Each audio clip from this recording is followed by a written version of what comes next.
सवाल है कि क्या चीन के दबाव में आकर अब रशिया भारत को S-400 कवच नहीं देगा। यह S-400 कवच वही है जिसने भारत की रक्षा की है। ऑपरेशन सिंदूर जब हुआ, भारत पाकिस्तान के बीच में संघर्ष हुआ, तो S-400 ने बाकी के डिफेंस सिस्टम के साथ भारत की रक्षा की। लेकिन अब रूस S-400 भारत को नहीं दे रहा है कि इसमें कोई चीन फैक्टर तो नहीं है।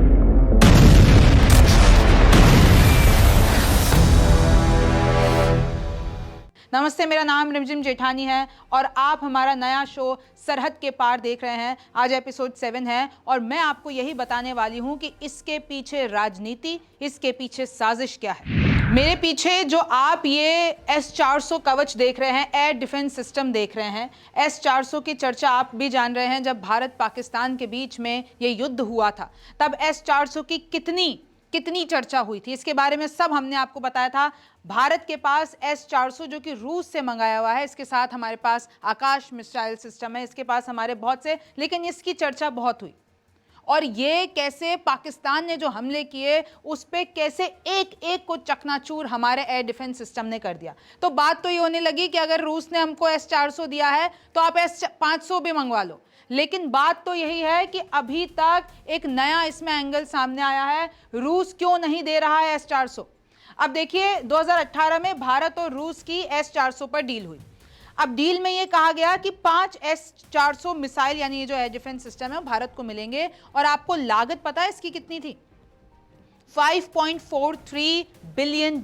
अगर मैं करोड़ में इसको कन्वर्ट करती हूं, विच इज अराउंड 46,000 करोड़। अब देखिए, डील तो हो गई, लेकिन वादा था 2021 और 2023 तक सारे ये जो 5 की डील हुई है वो 5 S-400 दे देंगे।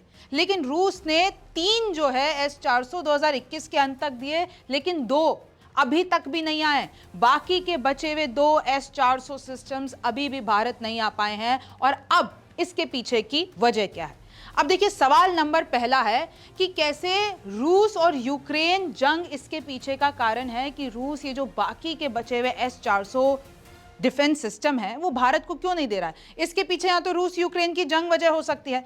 दूसरा सवाल है कि क्या चीन के दबाव में है रूस। आप भी जान रहे हैं चीन और रूस कितने अच्छे साथी हैं और इस वक्त इन लोगों की करीबी और बढ़ गई है। और ये वही वक्त है जब भारत को एयर डिफेंस सिस्टम की सबसे ज्यादा जरूरत है। आप भी जान रहे हैं कि पाकिस्तान और चीन का प्रोपेगेंडा कैसे लगातार चलता जा रहा है। अब सवाल नंबर 3 है कि रूस की हथियार इंडस्ट्री को क्या एक बड़ा झटका लगा है, और यही मैं आपको समझाने की कोशिश करूंगी। तो सबसे पहले आप देखिए, paradox of India's S-400 deal, key asset delayed when country needs it most. यानी S-400 जब भारत को सबसे ज्यादा जरूरत है उसी वक्त रूस उसको नहीं दे रहा है। जो डील हुई है 2023 तक मिल जाने चाहिए थे सारे, लेकिन आज 2025 हो गया है, अभी तक नहीं मिला है। और अभी रशिया ने कहा है कि अभी तो हम देखेंगे अगले साल या उसके अगले साल तक देंगे, कहा है, लेकिन क्या मिलेंगे? क्योंकि बहुत डिले पहले भी हो चुका है। अब मैं आपको बता देती हूं इसके पीछे के कारण क्या है। देखिए, सबसे पहले तो देखिए कि S-400 की डील करना ही भारत के लिए बड़ा मुश्किल था, क्योंकि आप जान रहे हैं कि यूएस ने रशिया पर सैंक्शंस लगा रखे हैं। और उसका जो टेक्निकल टर्म है मैं आपको बता देती हूं, काटसा। इसकी फुल फॉर्म है countering America's adversaries through sanctions act. यानी एक तुर्की ने भी कोशिश की थी कि तुर्की ने भी सोचा कि हम रशिया से ये जो है S-400 ले लेते हैं, लेकिन ये जो यूएस ने काटसा लगा रखा था उससे तुर्की लड़ नहीं पाया। लेकिन भारत ने बावजूद यूएस के सैंक्शंस के, बावजूद काटसा के, भारत ने रूस के साथ ही डील कर ली। उस वक्त बहुत चर्चाएं हुई थी, बहुत बवाल हुआ था, लेकिन फिर भी भारत की ताकत का पता चला। लेकिन अब देखिए, अब वही ताकत दिख रही है कि कैसे 5 की डील हुई थी, 2 अभी भी रहे हुए हैं, और वो 2 कब मिलेंगे। तो इसके पीछे का कारण क्या सामने आया कि सबसे पहले तो रशिया के बैटलफील्ड लॉसेस, आपको पता है कि कैसे 3 साल से ज्यादा हो गए हैं रशिया और यूक्रेन की जंग चल रही है। रिपोर्ट्स की माने, ऑरिक्स करके एक संस्थान है, वो बताती है कि S-400 सिस्टम जो रशिया ने खुद के लिए इस्तेमाल करता है, भाई रशिया यूक्रेन की जंग चल रही है, यूक्रेन आए दिन हमले करता है, रशिया अभी हमले करता है, तो यूक्रेन के हमलों में S-400 सिस्टम जो रशिया में लगे हुए हैं वो 12 अब तक तबाह हो गए हैं। तो अब ये पता चल रहा है कि भाई क्योंकि S-400 जो है वो बैकबोन है रशिया का एयर डिफेंस सिस्टम, तो इस पूरी दुनिया में अभी सबसे ज्यादा इंपॉर्टेंट हो गया है। तो जो ये S-400 है रशिया के लिए वो इतना इंपॉर्टेंट है, तो सीधी सी बात है कि अगर रशिया न्यू प्रोडक्शन कर भी रहा है तो वो जो न्यू प्रोडक्शन करेगा वो खुद के लिए इस्तेमाल करेगा। वो अभी क्यों दूसरी कंट्रीज को एक्सपोर्ट करेगा? तो ये भी वजह हो सकती है कि भारत को मिल नहीं रहा है, क्योंकि वो जितने भी S-400 जो प्रोड्यूस कर रहा है वो खुद में लगा दे रहा है। फिर दूसरा देखिए, collapse of Russian weapons export.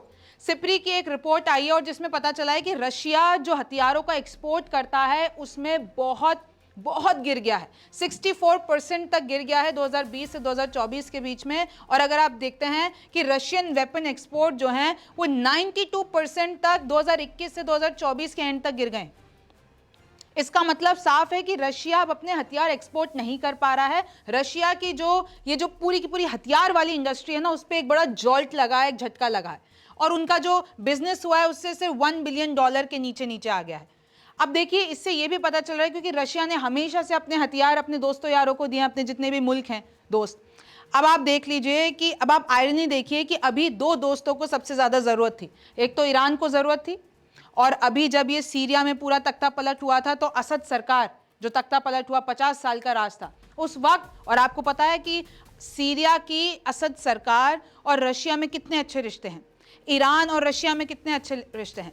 लेकिन जब सीरिया में तख्ता पलट हुआ तब भी रशिया ने कुछ मदद नहीं की, क्योंकि इनेबिलिटी थी उसको खुद के लिए। वो पहले जो खुद के खेत ढांढे चढ़े हुए हैं, यानी जो खुद का पूरा मामला है वो सॉर्ट करे, या फिर वो अपने दोस्तों की मदद करे।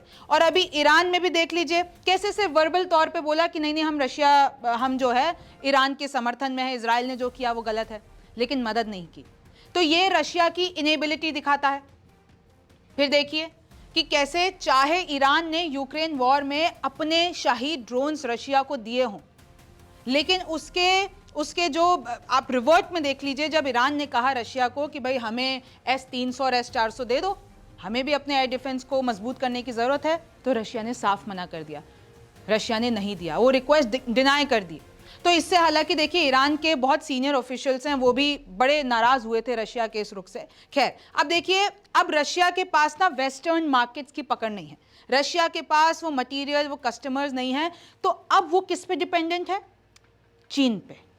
अब चीन और रशिया के बीच में जो इस वक्त करीबी आई है वो सिर्फ आइडियोलॉजी हम नहीं कह सकते, लेकिन ये जो डिफेंस सेक्टर में इन लोगों की करीबी आई है उसका मैं आपको बता देती हूं। देखिए, अभी क्योंकि यूएस के सैंक्शंस और सप्लाई चेन्स वहां से बाधित हो गए हैं, वेस्टर्न सेक्शंस पे आप एक रोक लगा लीजिए, तो अभी जो रशिया सेंसिटिव टेक्नोलॉजी कंपोनेंट्स और जो ये माइक्रोचिप्स ले रहा है वो चीन से ले रहा है, यानी चीन पर वो निर्भर हो गया है अपनी। चाहे वो देखिए कैसे, हालांकि भारत ने क्या कहा है, भारत ने अपने जितने भी डिफेंस सेक्टर के लोग, उन्होंने कहा है कि जितने भी मिलिट्री हार्डवेयर में चीन का माल इस्तेमाल होता है वो रोक दो, हम नहीं इस्तेमाल करेंगे चाइना का माल। लेकिन हम जिससे डील करते हैं रशिया से, हम जिससे हथियार लेते हैं, रशिया जो है वो चीन के माइक्रोचिप्स और चीन की टेक्नोलॉजी इस्तेमाल कर रहा है, तो इनडायरेक्टली हमें भी इस्तेमाल करना पड़ेगा। अब आप देखिए कि कैसे S-400 सिस्टम की एक तो ब्रांच जो है, एक फैक्ट्री है, रशिया ने चीन में खोल दी है। तो आप इसमें पढ़िए कि किस तरीके से अब जो रिश्ते हैं, अब जो एनालिसिस है वो बदल रहा है। अब देखिए कैसे अब चाइना पे रशिया डिपेंडेंट हो गया है डिफेंस मैन्युफैक्चरिंग के मामले में। और जो मैं अभी आपको बता रही थी कि जो रशियन कॉन्ग्लोमरेट जो S-400 बनाते हैं, उन्होंने अपनी ड्रोन मैन्युफैक्चरिंग फैसिलिटी चाइना में खोल दी है। और क्यों खोल दी है? ताकि उसको उन चिप्स का, वो जो माइक्रो चिप्स है, उनका बेहतर एक्सेस मिले और सेंसिटिव टेक्नोलॉजी जो चीन से रशिया ले रहा है वो अच्छे से मिले। तो इससे क्या होगा कि रशिया की ये जो मैन्युफैक्चरिंग है, रशिया की ये जो प्रोड्यूसिंग कैपेबिलिटी है, वो तो ट्रैक पे आ जाएगी। लेकिन भारत के लिए एक बड़ा झटका है, भारत के लिए बड़ा सवाल है कि अगर चीन पर इतनी निर्भरता बढ़ जाती है तो कहीं ना कहीं रशिया और भारत के रिश्तों में कमी आएगी, उस पर एक बड़ा क्वेश्चन मार्क। और वही हमें चौथे पॉइंट पे ले आता है, चाइना स्ट्रेटेजिक प्रेशर। साफ लिखा हुआ है कि देखिए, अब कोई ऑफिशियली तो इस बात को बोलेगा नहीं, लेकिन हो सकता है कि चाइना जो है वो रशिया पे प्रेशर बना रहा हो। और किस चीज का प्रेशर बना रहा हो? डायरेक्टली और इनडायरेक्टली ये कह रहा हो कि इंडिया के डिफेंस डिलीवरी को प्रायोरिटाइज मत करो, भारत ने जो हथियार लिए हैं वो मत दो, भारत की डिलीवरी रोक दो, डिले कर दो। और आप भी जान रहे हैं कि ऑपरेशन सिंदूर में कैसे पाकिस्तान के साथ चीन चट्टान की तरह खड़ा था, उसको सैटेलाइट इमेजेस भी भेजी हैं भारत की, और चीन ने अपने हथियार भी पाकिस्तान को भेजे। और देखिए, गलवान क्लैश के बाद से चाइनीज ऑफिशियल्स ने तो यह भी बोला था कि जो रशिया इंडिया की डिफेंस कॉर्पोरेशन हुआ है उससे चाइना खुश नहीं था। और फिर भी रशिया और भारत के रिश्ते अच्छे हैं।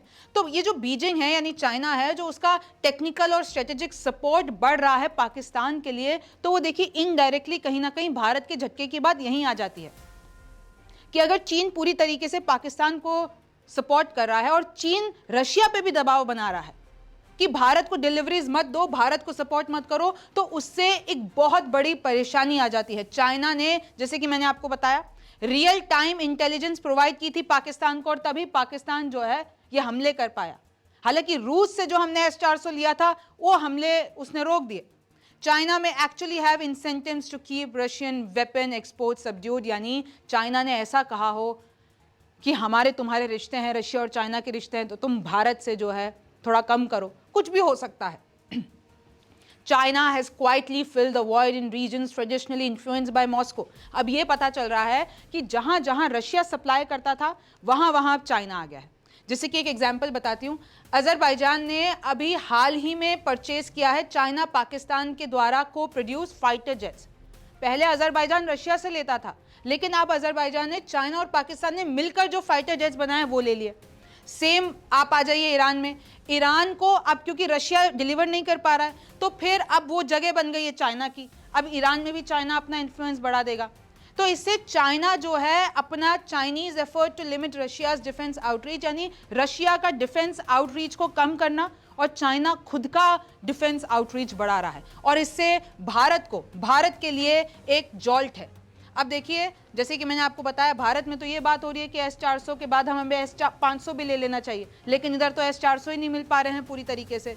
The long arc of India's acquisition of the Russian made S-400 Triumph now embodies a paradox, यानी जब भारत को सबसे ज्यादा जरूरत है तभी हमारा दोस्त जो है रशिया वो हमें नहीं दे रहा। और देखिए कैसे अपडेट भी आती है कि रशिया ने ये बोला कि 2 S-400 बचे हैं तो हम उसको 2026-2027 तक दे देंगे। और ये बात कहां पर हुई है मैं आपको बता देती हूं कि ये जब राजनाथ सिंह गए थे चाइना, और फिर राजनाथ सिंह, सोचिए आयरनी देखिए, चाइना की धरती पर, चाइना की जमीन पर रशिया और भारत की बात होती है कि भाई तुमको हम S-400 दे देंगे।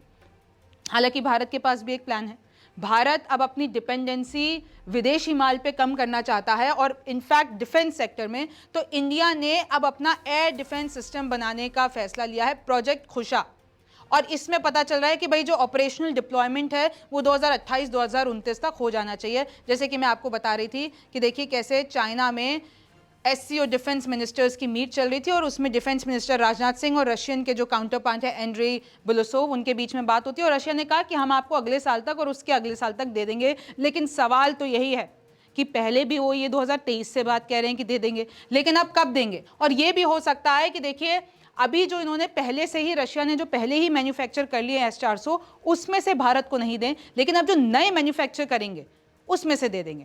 तो अब इस सब पे क्या होता है, भारत पर इसका क्या असर पड़ता है, ये तो वक्त बताएगा। आप हमारा नया शो सरहद के पार देख रहे थे। मेरा नाम रिमझिम जेठानी है। आपसे फिर मुलाकात होगी।